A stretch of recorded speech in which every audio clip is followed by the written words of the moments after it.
اذاں بند کرو گے زباں بند کرو گے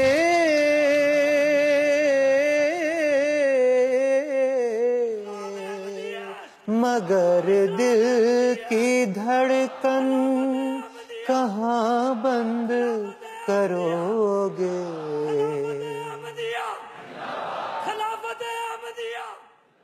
الہی جماعتوں کی فتح کا راستہ شہادت اور قربانیوں کی شاہراہ سے گزر کر جاتا ہے. حضرت اقدس مسیح موعود علیہ السلام کو الہام کے ذریعے اللہ تعالیٰ نے اطلاع دی شأطان تذبحان، زمین پر 2 بکرے ذبح کیے جائیں گے. اس الہام میں اللہ تعالیٰ کی طرف سے یہ اشارہ تھا کہ جو نظام دنیا میں اللہ تعالیٰ جماعت احمدیہ کے نام سے قائم کرنا چاہتا ہے وہ خون کی قربانی کا مطالبہ کرتا ہے. پس الہی منشا کے مطابق سن 1901 میں حضرت مولوی عبد الرحمن صاحب شہید وہ پہلے احمدی ٹھہرے جنہوں نے اسلام کی زندگی کے لیے راہ مولا میں جان کا نذرانہ پیش کیا. اور اس کے کچھ ہی عرصے بعد حضرت صاحبزادہ عبداللطیف صاحب کی شہادت واقع ہوئی. حبذا شہزادہ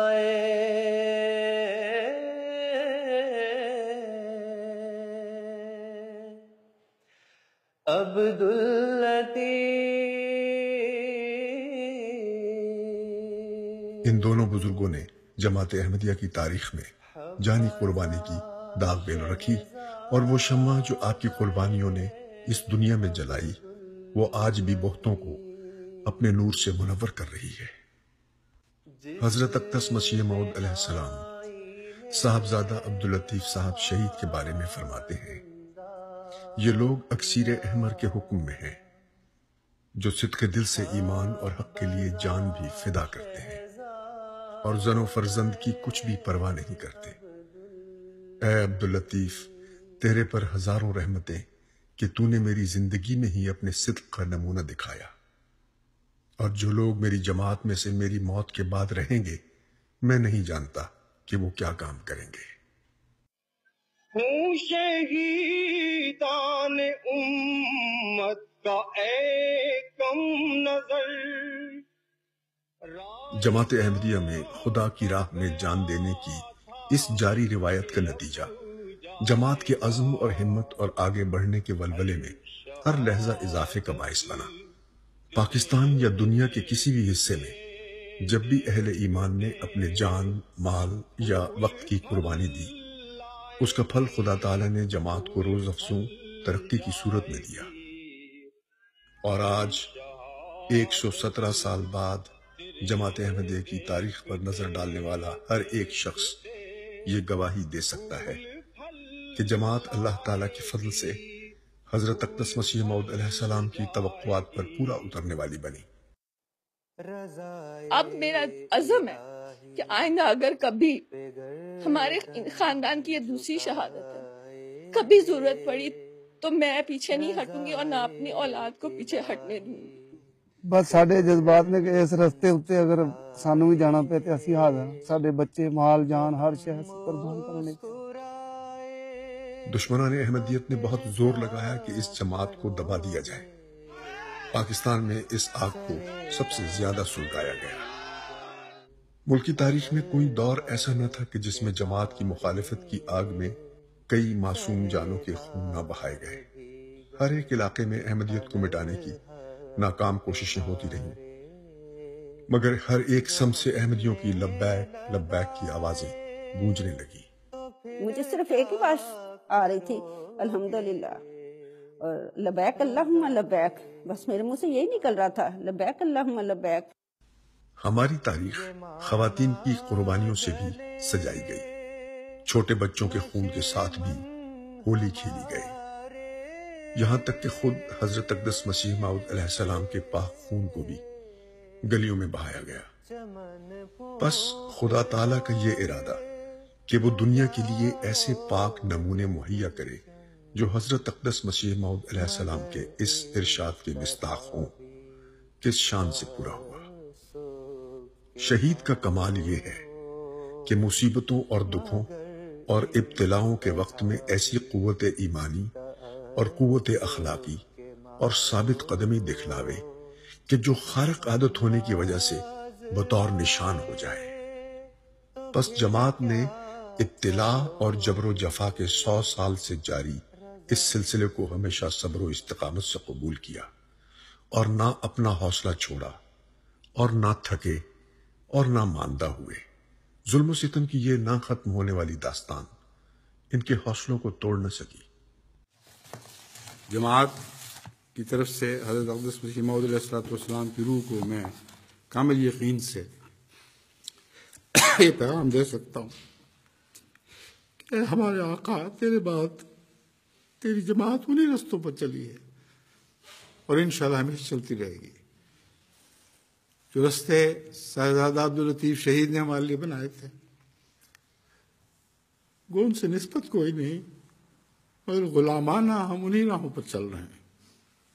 بس اے احمدیو، تم اس ظلم پر پریشان نہ ہو کہ الہی جماعتوں سے یہی ہمیشہ روا رکھا گیا ہے۔ ان ظالموں کا معاملہ خدا تعالیٰ پر چھوڑو۔ جماعت احمدیہ کی ترقی، جیسا کہ میں نے کہا ہے، نہ پہلے کبھی ان واقعات سے رکی ہے، نہ آئندہ انشاءاللہ رکے گی۔ ظالموں کو اللہ تعالیٰ پکڑے گا اور ضرور پکڑے گا۔ ہمارا کام خدا تعالیٰ کے حضور جھکنا ہے اور اس کی رحمت کو جذب کرنا ہے۔ جماعت احمدیہ وہ الہی جماعت ہے جسے حضرت محمد عربی صلی اللہ علیہ وسلم کی اتباع میں ہمیشہ ہی معرکہ دار و رسم درپیش رہا ہے۔ احیاء دین اور قیام شریعت کی پاداش میں اسے جان و مال اور عزت کی قربانی پیش کرنے کی توفیق ملتی رہی ہے، اور آج بھی جماعت احمدیہ کو روح کافرگری کے ابتلا سے گزرنا پڑ رہا ہے۔ جماعت کو مذہبی مخالفت کے ساتھ ساتھ اقتصادی جبر کا سامنا بھی ہے۔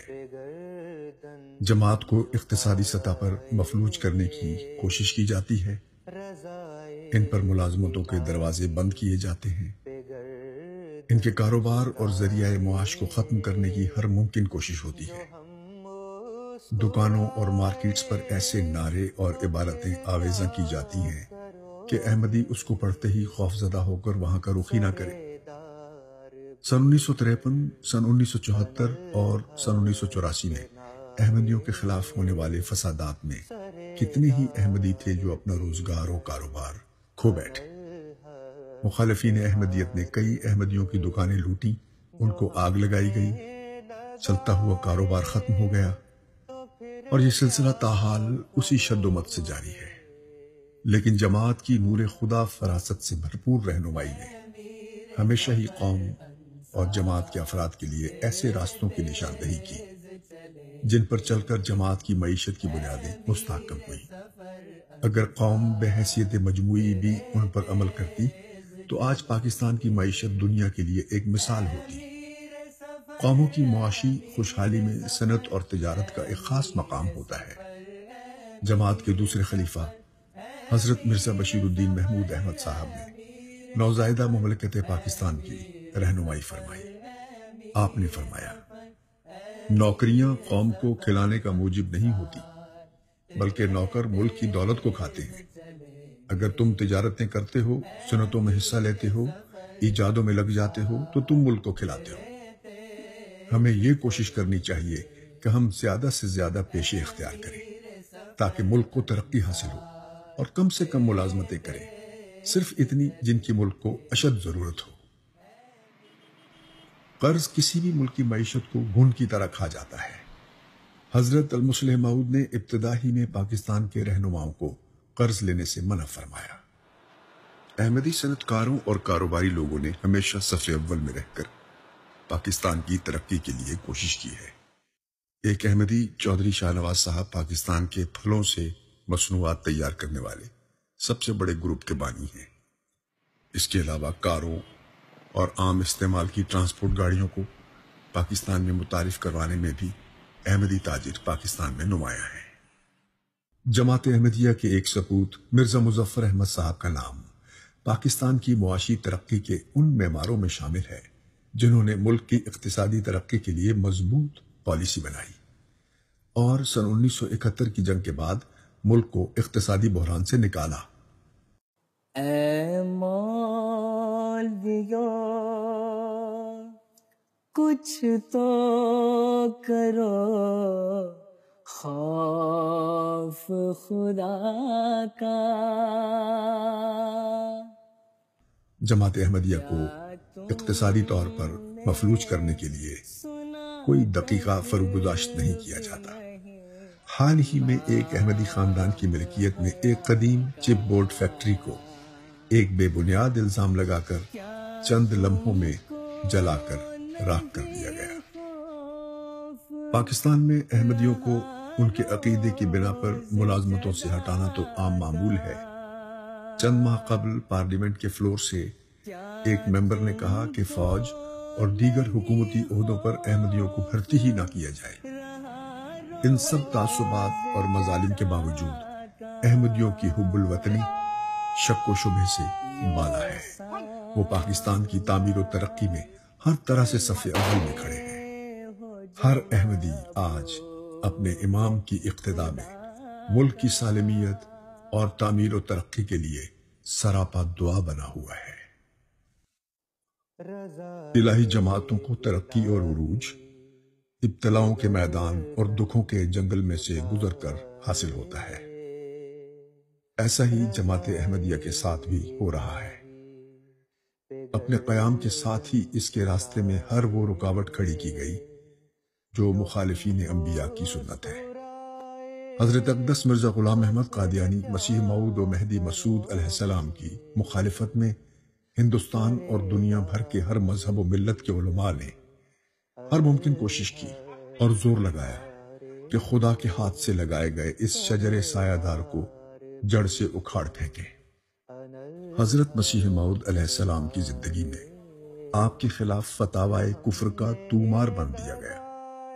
ہر مکتب فکر کے علماء اور گدی نشینوں نے سب و شتم کیا اور گندی بازاری زبان استعمال کرتے ہوئے ایسے فتاوی لکھے جن پر مسلمان ممالک کے طول و عرض کے علماء کے دستخط لیے گئے.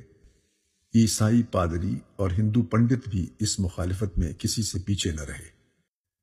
جماعت احمدیہ کی مخالفت میں تحریکات چلائی گئیں.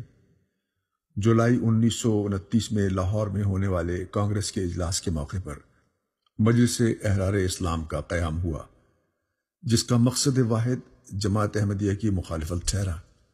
سن 1934 میں قادیان کی اینٹ سے اینٹ بجانے کا زام لے کر ایک تحریک چلائی گئی. پاکستان بننے کے بعد مجلس احرار اسلام کے کرتا دھرتا پاکستان منتقل ہو گئے اور یہاں آ کر مخالفت کا طوفان مچانا شروع کیا. سن 1953 میں سیاسی اغراض و مقاصد کو مذہبی روپ دے کر جماعت احمدیہ کو ہدف بنا کر ایک تحریک شروع کی گئی، جس میں پاکستان کی تمام مذہبی جماعتیں ایک پلیٹ فارم پر جمع ہو گئیں. ملک بھر میں فسادات کی آگ بھڑکا دی گئی. علماء سو نے پنجاب حکومت کی سرپرستی میں عوام الناس کو اکسایا اور وہ احمدیوں کے جان و مال پر چڑھ دوڑے اور لوٹ مار کا بازار گرم کر دیا. ان فسادات پر پنجاب حکومت نے ایک انکوائری کمیشن بٹھایا، جس کی رپورٹ میں فساد کی وجوہات اور علماء کے کردار کی قلعی خوب کھولی گئی ہے. سن 1953 میں علماء سو کا مقصد پورا نہ ہوا تو سن 1974 میں وہ ایک بار پھر جماعت احمدیہ کی مخالفت میں پوری قوت کے ساتھ سرگرم ہوئے. نشتر میڈیکل کالج ملتان کے طلباء نے روہ کے ریلوے اسٹیشن پر فساد برپا کیا اور اس کی آڑ میں پورے پاکستان میں احمدیوں کے خلاف فسادات کی آگ بھڑکا دی گئی. ان کے جان و مال پر حملے شروع کر دیے گئے. قتل و غارت گری اور لوٹ مار کا بازار گرم کر دیا گیا. حکومت وقت نے بین الاقوامی برادری کی آنکھوں میں دھول جھونکنے کے لیے حضرت امام جماعت احمدیہ مرزا ناصر احمد خلیفۃ المسیح الثالث رحم اللہ کو اسمبلی میں بلایا، جہاں انہوں نے 52 گھنٹے 10 منٹ تک اسمبلی کے ممبران کے غیر متعلقہ سوالات کے جواب دیے اور اصل مسئلے پر بات کیے بغیر 7 ستمبر سن 1974 کو جماعت احمدیہ کو آئین میں ترمیم کرتے ہوئے غیر مسلم قرار دے دیا. لیکن ابھی علماء سو کا دل ٹھنڈا نہیں ہوا. سن 1984 میں اس وقت کے فوجی عامر جنرل ضیاء الحق نے مولویوں کا اعلی کار بن کر ایک آرڈیننس جاری کیا، جس میں احمدیوں کے تمام بنیادی حقوق کو سلب کر دیا گیا. خلیفہ وقت کو وطن چھوڑنا پڑا اور اپنا مستقر لندن کو بنانا پڑا. اس آرڈیننس کے نتیجے میں ملک بھر میں احمدیوں کے خلاف نفرت اور فساد کی فضا پیدا ہو گئی۔ سینکڑوں احمدیوں کو اس قانون کی پاداش میں جیلوں میں ڈال دیا گیا اور انہیں کلمہ طیبہ پڑھنے، السلام علیکم کہنے اور لکھنے، قرآنی آیات لکھنے آویزاں کرنے، سحر و افطار کے کیلنڈر چھاپنے کے جرم میں دار و رسم کی صعوبتیں جھیلنا پڑی۔ جور و جفا کی اس چکی میں پسنے کے باوجود احمدیوں کے عزم جواں اور ہمتیں زندہ و جاویداں ہیں، اور وہ اپنے امام حضرت خلیفۃ المسیح الخامس ایدہ اللہ تعالیٰ کی پرعزم قیادت میں اپنے آقا و مطاع امام مہدی کا یہ پیغام دے رہے ہیں: اے نادانوں اور اندھو، مجھ سے پہلے کون صادق ضائع ہوا جو میں ضائع ہو جاؤں گا؟ کس سچے وفادار کو خدا نے ذلت کے ساتھ ہلاک کر دیا جو مجھے ہلاک کرے گا؟ یقیناً یاد رکھو اور کان کھول کر سنو کہ میری روح ہلاک ہونے والی روح نہیں، اور میری سرشت میں ناکامی کا خمیر نہیں۔ جماعت احمدیہ کے قیام کا مقصد آن حضرت صلی اللہ علیہ وسلم کی تعلیمات پر عمل کرنا اور پھیلانا ہے۔ حضرت اقدس مسیح موعود علیہ السلام نے پہلے دن سے ہی نہ صرف تعلیم کی اہمیت کو اجاگر کیا، بلکہ قادیان میں تعلیمی اداروں کے قیام کی بھی بھرپور صحیح کی۔ آپ کی زندگی میں ہی قادیان میں مدرسہ تعلیم الاسلام کا قیام عمل میں آ چکا تھا۔ آپ نے سن 1906 میں خدا سے خوشخبری پا کر یہ پیشگوئی فرمائی: میرے فرقے کے لوگ اس قدر علم اور معرفت میں کمال حاصل کریں گے کہ اپنی سچائی کے نور اور اپنے دلائل اور نشانوں کی روح سے سب کا منہ بند کر دیں گے۔ سو اے سننے والوں، ان باتوں کو یاد رکھو اور ان پیش خبریوں کو اپنے صندوقوں میں محفوظ رکھ لو کہ یہ خدا کا کلام ہے جو ایک دن پورا ہوگا۔ آپ کی یہ پیش گوئی بارہا پوری ہوتی چلی آئی ہے۔ جماعت احمدیہ کے افراد تعلیمی میدان میں ہمیشہ پیش رہے ہیں۔ باوجود صدہا مشکلات کے جماعت احمدیہ کا تعلیمی میدان کا سفر جاری ہے۔ تعلیم الاسلام سکول ہو یا تعلیم الاسلام کالج، جب تک یہ جماعت احمدیہ کے زیر انتظام رہے، ان ادارہ جات کی کارکردگی کا شہرہ پورے ملک میں تھا۔ بعد ازاں نیشنلائزیشن کے نام پر یہ تعلیمی ادارے جماعت احمدیہ سے چھین لیے گئے۔ احمدی طلبہ کو ملک بھر کے تعلیمی اداروں میں مشکلات کا سامنا کرنا پڑتا ہے۔ ان کا بائیکاٹ کیا جاتا ہے، کھانے وغیرہ کے برتن الگ کر دیے جاتے ہیں۔ محض عقائد کے اختلاف کی بنا پہ احمدی اساتذہ کو دور دراز علاقوں یا تعلیمی اداروں میں ٹرانسفر کر دیا جاتا ہے۔ طلبہ کو احمدی اساتذہ کے خلاف نہ صرف بھڑکایا جاتا ہے، بلکہ طلبہ کی احمدی اساتذہ سے بدتمیزی کی حوصلہ افزائی کی جاتی ہے۔ مختلف علاقوں میں احمدیوں کو اپنے تعلیمی ادارہ جات قائم کرنے سے روکا جاتا ہے، اور اس سلسلے میں قانونی اداروں کی معاونت بھی لی جاتی ہے۔ یوں تعلیمی اداروں کا قیام معطل ہو کر رہ جاتا ہے۔ ہاسٹلز میں احمدی طلبہ کو ہراساں کیا جاتا ہے، یہاں تک کہ انتظامیہ بھی ان کے سامنے گھٹنے ٹیکنے پہ مجبور ہو جاتی ہے۔ احمدی طلبہ کے خلاف مستقل خوف کی فضا قائم رکھی جاتی ہے، ان سے تعلق رکھنا ممنوع گردانا جاتا ہے، اور ان کی مخالفت میں کوئی دقیقہ فروگزاشت نہیں کیا جاتا۔ احمدی اساتذہ کو قتل کی دھمکیاں دی جاتی ہیں۔ ان تمام رکاوٹوں اور مشکلات کے باوجود مختلف تعلیمی بورڈز میں احمدی طلبہ ہر سال نمایاں پوزیشنز حاصل کرتے ہیں۔ تعلیمی ترقی میں مخالفین کی طرف سے مستقل روڑے اٹکانے کی تمام تر کوششوں کے باوجود احمدی طلبہ خلافت احمدیہ کی مسلسل رہنمائی میں ترقی کے سفر پر گامزن ہیں۔ آج بفضلہ تعالی جماعت احمدیہ ملک بھر میں مختلف سطح کے بہترین تعلیمی ادارے قائم کر چکی ہے، جو کہ نہ صرف احمدی بلکہ غیر از جماعت طلباء و طالبات کو بھی تعلیم کے زیور سے آراستہ کر رہے ہیں۔ اسی طرح 3 ہاسٹلز بھی قائم ہیں جہاں احمدی طلباء و طالبات کو بہترین تعلیمی اور تربیتی ماحول میسر ہے۔ اس وقت نظارت تعلیم صدر انجمن احمدیہ کے تحت ربوہ میں 10 سے زائد تعلیمی ادارے قائم ہیں، جن میں ناصر ہائی اسکول اور نصرت جہاں گرلز کالج وغیرہ شامل ہیں۔ اسی طرح پرائمری اسکولز کے ساتھ ساتھ انسٹیٹیوٹ آف اسپیشل ایجوکیشن کا ادارہ بھی خدمات سر انجام دے رہا ہے۔ اس کے علاوہ کثیر تعداد میں طلبہ کی بصورت امداد و ٹیلنٹ وظائف مالی معاونت بھی کی جا رہی ہے۔ نظارت تعلیم کے ادارہ جات میں تقریباً 10,000 طلباء و طالبات زیر تعلیم ہیں اور 500 سے زائد اساتذہ ان اداروں میں پڑھا رہے ہیں۔ تربیت کے لیے یہ بھی ضروری ہے کہ ان کی ضروریات کا خیال رکھا جائے، ان کی تعلیم کا خیال رکھا جائے۔ اگر کوئی بچہ مالی حالت کی کمزوری کی وجہ سے تعلیم حاصل نہیں کر رہا تو جماعت کو بتائیں، مجھے بتائیں، انشاءاللہ کوئی بچہ مالی کمزوری کی وجہ سے تعلیم سے محروم نہیں رہے گا۔ انبیاء کی بعثت کا مقصد حقوق اللہ کا قیام اور حقوق العباد کی ادائیگی کی راہ بتانا ہے۔ ہمارے آقا و مولا محمد صلی اللہ علیہ وسلم پر جب پہلی وحی نازل ہوئی تو آپ اس سے بہت گھبرائے۔ آپ گھر آئے اور اپنی اہلیہ حضرت خدیجہ رضی اللہ عنہا سے اس واقعے کا ذکر کیا تو حضرت خدیجہ نے آپ کو تسلی دی اور آپ صلی اللہ علیہ وسلم کی ذات کے اعلیٰ اخلاق کی طرف اشارہ کرتے ہوئے کہا، اللہ کی قسم ہرگز نہیں، اللہ تعالیٰ آپ کو کبھی رسوا نہیں کرے گا۔ آپ اپنے قریبی رشتہ داروں سے حسن سلوک کرتے ہیں، آپ عاجز اور ضعیف لوگوں کی کفالت کا بوجھ اٹھاتے ہیں، ضرورت مند کو عطا فرماتے ہیں، مہمان کی مہمان نوازی فرماتے ہیں اور حق کے راستے میں پیش آنے والے مصائب اور تکالیف کو دور کرنے میں مدد فرماتے ہیں۔ حضرت مسیح موعود علیہ السلام نبی اکرم صلی اللہ علیہ وسلم کے غلام صادق، آخرین کے امام، بنی نوح سے اپنی محبت کا اظہار کرتے ہوئے فرماتے ہیں، میں نصیحت کرتا ہوں کہ شر سے پرہیز کرو اور نوع انسان کے ساتھ حق ہمدردی بجا لاؤ۔ آپ نے نہ صرف اس کی تائید کی بلکہ اپنے عمل سے اس کا ثبوت بھی دیا۔ آپ کی اتباع میں جماعت احمدیہ بلا تفریق رنگ و نسل و مذہب و ملت خدمت خلق کے کام بلا تکان کر رہی ہے۔ قادیان کے غریب لوگوں کے لیے مسیح پاک کے مقدس ہاتھوں سے شروع ہونے والا طبی خدمت کا سفر اب 7 بر اعظموں تک محیط ہو چکا ہے۔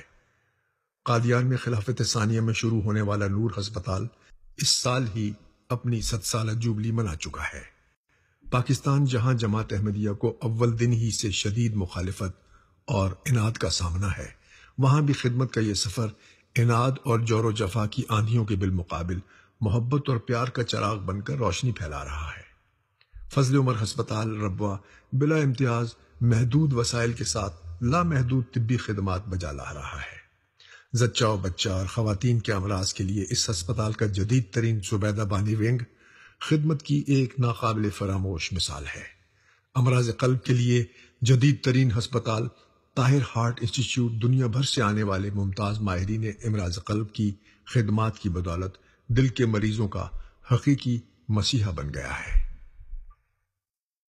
آنکھوں کے امراض کے لیے عقیل بن عبد القادر ہسپتال کراچی جدید ترین آلات سے آراستہ ہے، جہاں آنکھوں کے مریضوں کا قریباً مفت علاج ہوتا ہے۔ جماعت احمدیہ کی ذیلی تنظیمیں بھی طبی اور تعلیمی اور دیگر امدادی کاموں میں جماعت کی مرکزی انتظامیہ کے دوش بدوش کھڑی ہیں۔ خدام الاحمدیہ پاکستان کی زیر سرپرستی چلنے والا نور العین دارائے خدمت انسانیہ اور بلڈ بینک کی کارنیا کی بیماری کے شکار نابینا افراد کو بینائی فراہم کرنے میں ممتاز حیثیت کا حامل ہے۔ اس سے متصل بلڈ بینک علاقے بھر کے لوگوں کی مسیحائی کر رہا ہے، جس میں تھیلیسیمیا کے مریض سب سے زیادہ مستفیض ہو رہے ہیں۔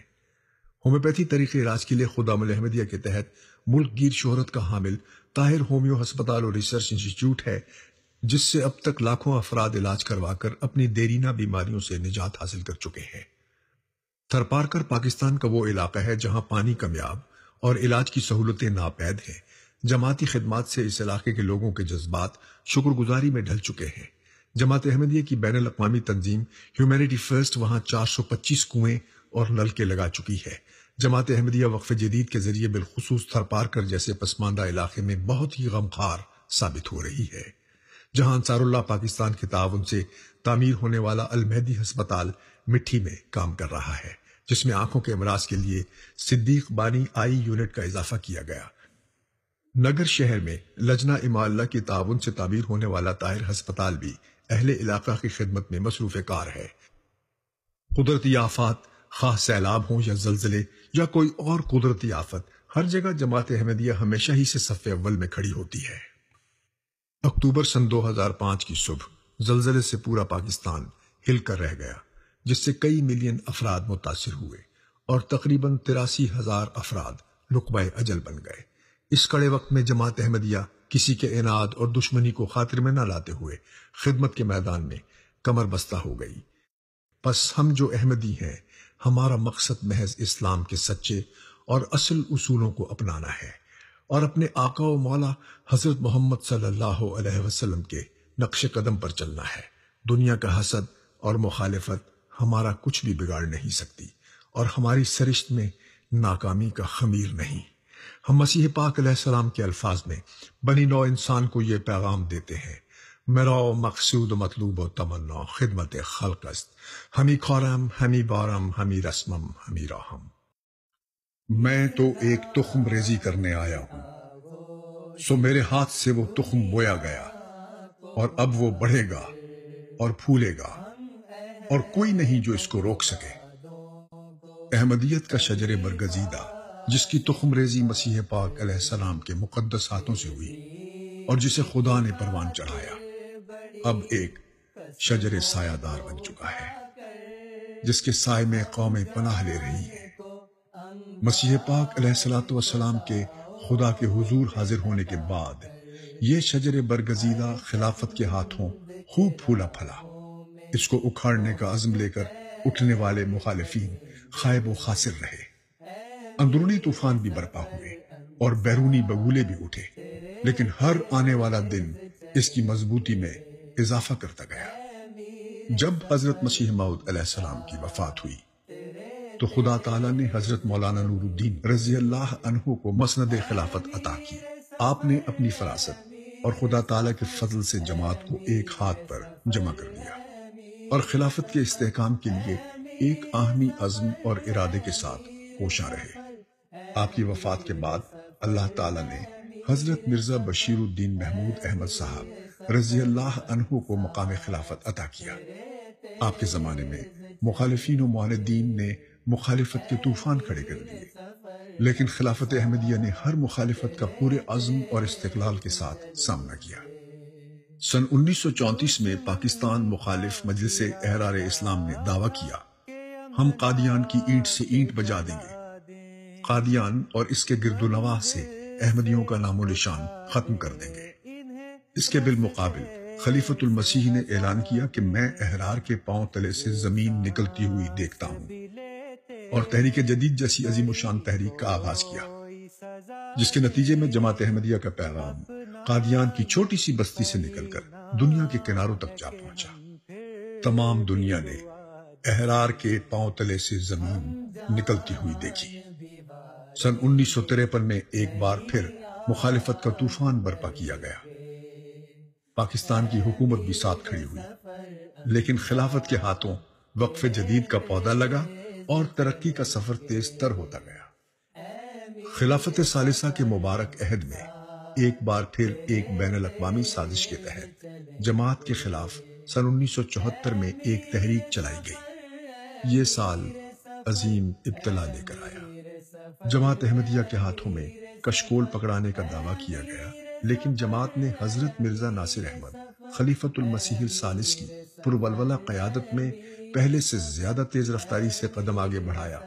خدا نے عین ابتلا کے دنوں میں آپ کو اپنے کلام سے نوازا اور یہ پیغام دیا: وسع مکانک انا کفینک المستہزئین۔ اور دیکھتے ہی دیکھتے ربوہ شہر میں وسعت ہونے لگی اور ابتلا کے لمحے خوشی کے نغموں میں ڈھل گئے۔ حضرت خلیفۃ المسیح الثالث سن 1982 میں اپنے مولا کے حضور حاضر ہوئے۔ مسند خلافت پر حضرت طاہر جلوہ فگن ہوئے۔ مخالفین احمدیت نے ملک کے غاصب حکمران جنرل ضیاء الحق کے ساتھ مل کر ایک ایسا کھیل کھیلنا چاہا کہ خلافت کے ادارے کو مفلوج کرنے کے لیے سن 1984 میں ایک ظالمانہ قانون نافذ کر دیا، لیکن خدا کے قائم کردہ خلیفہ کو اپنے کام کو جاری رکھنے کے لیے وطن سے ہجرت کرنا پڑی اور اپنا مستقر لندن کو بنانا پڑا۔ حضرت خلیفۃ المسیح رابع نے فرمایا کہ اس دور میں یعنی 1984 میں جو شرارت ہے، اس میں ایک مکمل سکیم کے تابع پاکستان میں جماعت احمدیہ کے مرکز کو ملیہ میٹ کرنے کا ارادہ تھا۔ چنانچہ سب سے پہلے انہوں نے ایسے قانون بنائے جن کے نتیجے میں خلیفہ وقت پاکستان میں رہتے ہوئے خلافت کا کوئی بھی فریضہ سر انجام نہیں دے سکتا تھا۔ اس ہجرت کے نتیجے میں جماعت پر ترقیات کے دروازے کھل گئے۔ جماعت کا پیغام سالوں ہی میں ہوا کے دوش پر گھر گھر پہنچنے لگا۔ خلافت کی آواز جدید ترین ذرائع مواصلات کے ذریعے MTA کے باعث ہر گھر میں داخل ہونے لگی۔ آپ نے اعلان کیا، مجھ سے پہلے خلفاء نے آئندہ آنے والے خلفاء کو حوصلہ دیا تھا اور کہا تھا کہ تم خدا پر توکل رکھنا اور کسی مخالفت کا خوف نہیں کھانا۔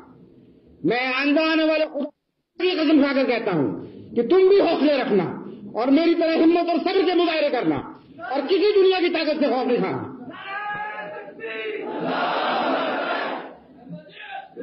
وہ خدا جو ادنا مخالفتوں کو مٹانے والے خدا والا خدا ہے، وہ آئندہ آنے والی زیادہ قوی مخالفتوں کو بھی چکنا چور کر کے رکھ دے گا اور نشان مٹا دے گا ان کی دنیا سے۔ جماعت احمدیہ نے بہرحال فتح کے بعد ایک اور فتح کی منزل میں داخل ہونا ہے۔ کوئی دنیا کی طاقت اس تقدیر کو بہرحال بدل نہیں سکتی۔ سن 2003 میں جماعت دعائیں کرتے ہوئے خلافت خامسہ کے بابرکت دور میں داخل ہو گئی۔ اس دور میں بھی جماعت کے لیے دکھوں کے جنگل اور تکلیفوں کے میدان بنائے گئے، لیکن جماعت اپنے اولو العزم امام حضرت مرزا مسرور احمد ایدہ اللہ تعالی بنصر العزیز کی قیادت میں آگے سے آگے بڑھ رہی ہے۔ امام وقت احمدیت کا پیام امن و سلامتی امریکہ کے ایوانوں سے لے کر یورپین پارلیمنٹ کے در و دیوار تک پہنچا رہے ہیں۔ جماعت کی خدمت خلق اور اس کا پیغام امن و سلامتی دنیا کے ہر دانشور کے دل میں جگہ بنا رہا ہے، اور ہر احمدی اپنے امام کی محبت میں سرشار اس کے ہاتھوں میں ہاتھ دیے پر عزم پر ولولہ ہر لمحے آگے سے آگے بڑھ رہا ہے۔ یہ صدائے فقیرانہ حق آشنا پھیلتی جائے گی شش جہت میں صدا، تیری آواز اے دشمن بدنوا 2 قدم دور 2-3 پل جائے گی۔